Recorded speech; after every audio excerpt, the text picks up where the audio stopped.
जब हमारी कोई बात जरूरत बन जाती है तो हम मर मिटने के लिए तैयार हो जाते हैं।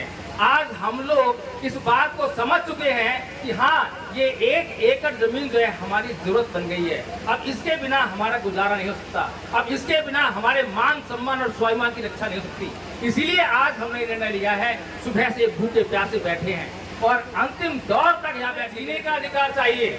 हमें जीने का अधिकार जब तक नहीं मिलेगा, उतना ही जीने का अधिकार जितना इस देश में अडानी को जीने का अधिकार है, जितना इस देश में अंबानी को जीने का अधिकार है, जितना इस देश में योगी जी को जीने का अधिकार है, जितना इस देश में मोदी जी को जीने का अधिकार है, जब तक हमें उतना ही जीने का अधिकार, उतने ही सम्मान और स्वाभिमान के साथ जीने का अधिकार नहीं मिलता, तब तक हमें ये समानता का अधिकार मानने को पड़ेगा। उसको अपने जीविकोपार्जन करने के लिए, ईमानदारी से इस देश में जीने के लिए, एक सच्चा नागरिक बनने के लिए, एक अच्छा नागरिक बनने के लिए संपत्ति का अधिकार उसको होना चाहिए। तो साथियों, ये जो आपका अधिकार है, ये आपका मौलिक अधिकार है, प्राकृतिक अधिकार है, आपकी जरूरत का अधिकार है। आप कोई ऐसी मांग नहीं कर रहे हैं जो नाजायज हो, आपकी बड़ी जायज मांग है और हम अपनी जायज मांग को लेकर ये प्रदर्शन कर रहे हैं, ये धरना कर रहे हैं। यहाँ पर बैठकर सरकार से कोई अन्याय नहीं करवा रहे हैं, कोई उससे कोई अपराध नहीं करवा रहे हैं, उससे बल्कि न्याय करवा रहे हैं, उससे पुण्य करवा रहे हैं।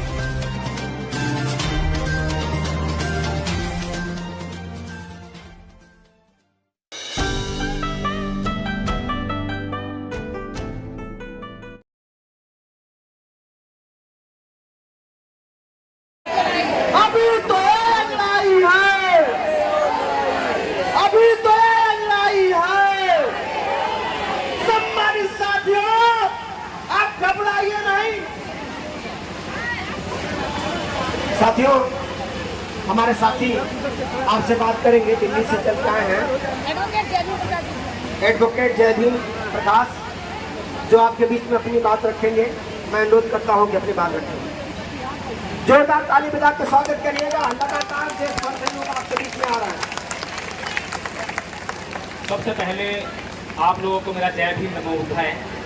मैं एडवोकेट जय भीम प्रकाश, जैसे मेरा परिचय पहले दिया जा चुका है, दिल्ली से आया हूँ आप लोगों के बीच में। और आप लोगों की जब मैंने मांग सुबह आकर, बल्कि कल ही आ गए थे हम लोग जो है, और जब निराला जी ने ये मांग बताई तो मुझे जानकर बहुत खुशी हुई कि अब तक जो है राजनीति के नाम पे लोग राजनीति बहुत कर रहे हैं, सड़क के आंदोलन बहुत कर रहे हैं, तरह तरह के आंदोलन कर रहे हैं, गुमराह कर रहे हैं पब्लिक को, लेकिन उनके हक अधिकार की असली बात कोई करने वाला नहीं है। जब पता लगा कि 1 एकड़ की मांग की गई है तो मुझे बड़ा आश्चर्य हुआ।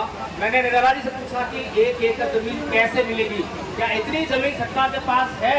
तो निराला जी ने साफ साफ सब सारे आंकड़े दिखाए, बताया कि ऐसा नहीं है कि हम कुछ हवाई बात कर रहे हैं, सारी जमीन भी मौजूद है और इससे पहले जो है तेलंगाना में और अन्य राज्यों में जमीन दी भी गई है और ये आपका मौलिक अधिकार है। और हमें ये समझना चाहिए, जिस प्रकार से एक व्यक्ति जब इस देश में जन्म लेता है तो उसको सांस लेने के लिए हवा का कोई टैक्स नहीं देना पड़ता, कोई उसके पैसे नहीं देने पड़ते, उसको इस देश में पानी पीने के लिए कोई टैक्स नहीं देना पड़ता। उसी प्रकार से उसको इस देश में कदम रखने के लिए, रहने के लिए, झुग्गी बनाने के लिए, मकान बनाने के लिए उसको जमीन मिलेना उसका जो है मौलिक अधिकार होना चाहिए। इसी तरह से उसको अपने जीविकोपार्जन करने के लिए, ईमानदारी से इस देश में जीने के लिए, एक सच्चा नागरिक बनने के लिए, एक अच्छा नागरिक बनने के लिए संपत्ति का अधिकार उसको होना चाहिए। तो साथियों, ये जो आपका अधिकार है, ये आपका मौलिक अधिकार है, प्राकृतिक अधिकार है, आपकी जरूरत का अधिकार है। आप कोई ऐसी मांग नहीं कर रहे हैं जो नाजायज हो, आपकी बड़ी जायज मांग है और हम अपनी जायज मांग को लेकर ये प्रदर्शन कर रहे हैं, ये धरना कर रहे हैं। यहाँ पर बैठकर सरकार से कोई अन्याय नहीं करवा रहे हैं, कोई उससे कोई अपराध नहीं करवा रहे हैं, उससे बल्कि न्याय करवा रहे हैं, उससे पुण्य करवा रहे हैं। अगर सरकार आपकी मांग को मान लेती है तो उससे जो ये सरकार है, आपने लगातार सुनते आए होंगे कि इसको हिंदू राष्ट्र बनाने का सपना देख रही है कि भारत को हिंदू राष्ट्र बनाना है। तो हम चाहते हैं कि आपका हिंदू राष्ट्र जो है ऐसा राष्ट्र होना चाहिए जिसमें जो है हर एक नागरिक को उसको बराबर का अधिकार मिले, समानता का अधिकार संविधान हमें देता है। लेकिन क्या आप समानता का अधिकार हमें देने के लिए तैयार हैं? समानता का अधिकार खाली कहने भर से नहीं रहता, इससे नहीं होता कि हमें समानता का अधिकार आपने कानून के जरिए दे दिया कि आप न्यायालय में जाइए, न्याय लेने का आपको अधिकार है, आपको रोड पे घूमने का अधिकार है, आपको ये अधिकार है, वो अधिकार है। बल्कि हमें जीने का अधिकार चाहिए। हमें जीने का अधिकार जब तक नहीं मिलेगा, उतना ही जीने का अधिकार जितना इस देश में अडानी को जीने का अधिकार है, जितना इस देश में अंबानी को जीने का अधिकार है, जितना इस देश में योगी जी को जीने का अधिकार है, जितना इस देश में मोदी जी को जीने का अधिकार है, जब तक हमें उतना ही जीने का अधिकार, उतने ही सम्मान और स्वाभिमान के साथ जीने का अधिकार नहीं मिलता, तब तक हमें ये समानता का अधिकार मानने को माने नहीं मिलता। साथियों, ये देश बुद्ध का देश है, लेकिन दुर्भाग्य है कि इस देश के लोगों ने बुद्ध को बुला दिया। अगर इस देश के लोगों ने बुद्ध को न बुलाया होता तो ये शासन प्रशासन और आप सभी लोग जो है यहाँ पर इतने प्रताड़ित और इतने विचलित ना हुए होते।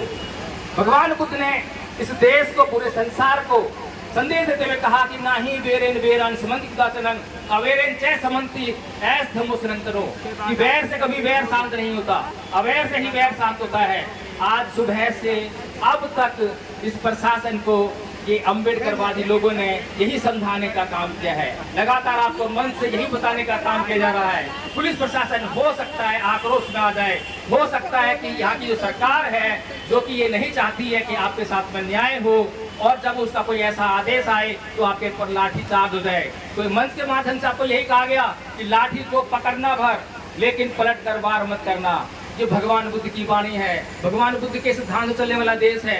तो भगवान बुद्ध को मानने वाले लोग कभी भी जो अन्याय नहीं कर सकते। हालांकि जो दूसरी बात करते हैं वो लगातार हिंसा की बात करते हैं, हिंसा के साथ में अत्याचार करने की बात करते हैं, और हिंसा और अत्याचार से आपके हक और अधिकारों का दमन करने की बात करते हैं, आपके अधिकारों को छीनने की बात करते हैं। हमें जो है अपने अधिकारों की सुरक्षा करने हैं, हमें अपने अधिकार की सुरक्षा करने का पूरा अधिकार ये भारत का संविधान देता है, और इस अधिकार को हमसे कोई छीन नहीं सकता। ये शासन और प्रशासन से हमारी दुश्मनी नहीं है, हमारी मांगे इस देश की सरकार से है, इस राज्य की सरकारों से है। इस राज्य की सरकार आकर हमें बताए कि उसने हमारी मांग के प्रति क्या नीति बनाई है, क्या योजना बना रही है, कितने दिनों में उसको इम्प्लीमेंट करने वाली है। अगर वो ऐसा आश्वासन हमें देती है तब हम कुछ सोच सकते हैं। दूसरी बात यह है कि यहाँ पर एक विदेशी व्यक्ति आया जिससे कुछ जान पहचान हमारी थी, हालांकि वो इस आंदोलन का हिस्सा नहीं है, उसका इस आंदोलन से कोई लेना देना नहीं है, लेकिन उस व्यक्ति को इस जान पहचान के कारण और अरेस्ट कर लिया गया, और पुलिस कह रही है कि उसकी जो तहकीकात की जाएगी, जांच की जाएगी। तो साथियों, अगर यहाँ पर इस आंदोलन से कोई भी व्यक्ति कुछ सहानुभूति रखता है तो उसका मतलब ये नहीं है कि ये प्रशासन, ये सरकार उसके खिलाफ जो है कुछ उल्टी सीधी कार्रवाई करे।